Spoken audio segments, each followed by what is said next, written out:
Flower, 3 छोटे छोटे बटाटे, 5-7-8 भेंडी, 7-8 फरसबी, एक मीडियम साईजचं गाजर आणि शेवगा घेतले 3 मीडियम साईजचे. छोटे छोटे 5 कांदे घेतलेले आहेत आणि 1 पाऊण वाटी वटाणे घेतलेले आहेत.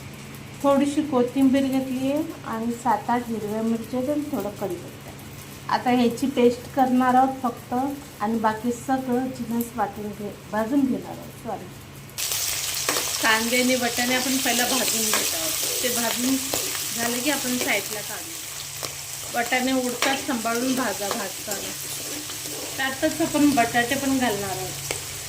बटाटे पण थोडे लालसर भाजले की आपण त्यांना काढणार आहोत सगळं एकत्र.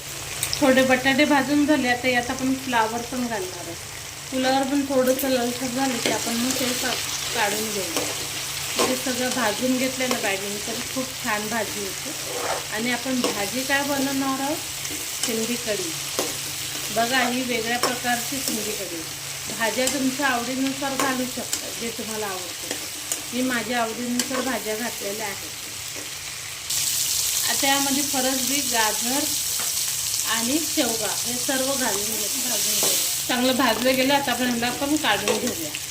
सर्वात लास्टला आपण भेंडी भाजून घेऊया. आता आपण 1 वाटी बेसन घेतलं आहे. तो पॅनमध्ये घालून भाजून घेऊयात चांगला. 4 टमाटे उकडून घेतले. फोडणीला आपण राई जिरे घालणार आहोत 1 चमचा. थोडे मेथीदाणे घालणार आहोत. थोडंसं हिंग, 2 कढीपत्ता. आता पीठ टाकून चांगलं भाजून घेणार आहोत आपण त्याला.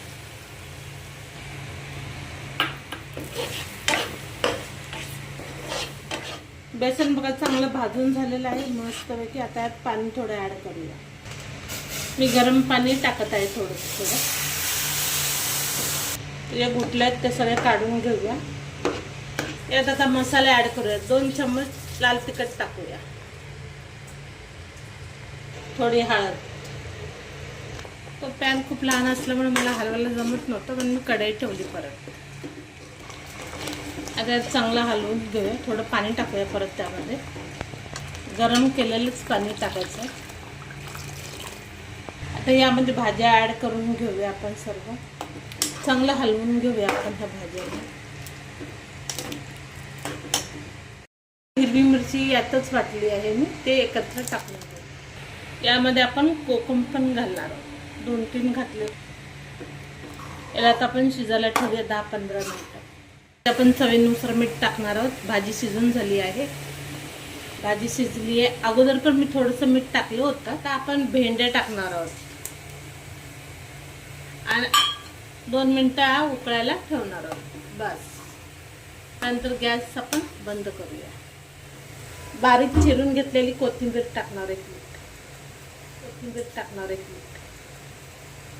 तुमची सिंधी कढी भाजी तयार.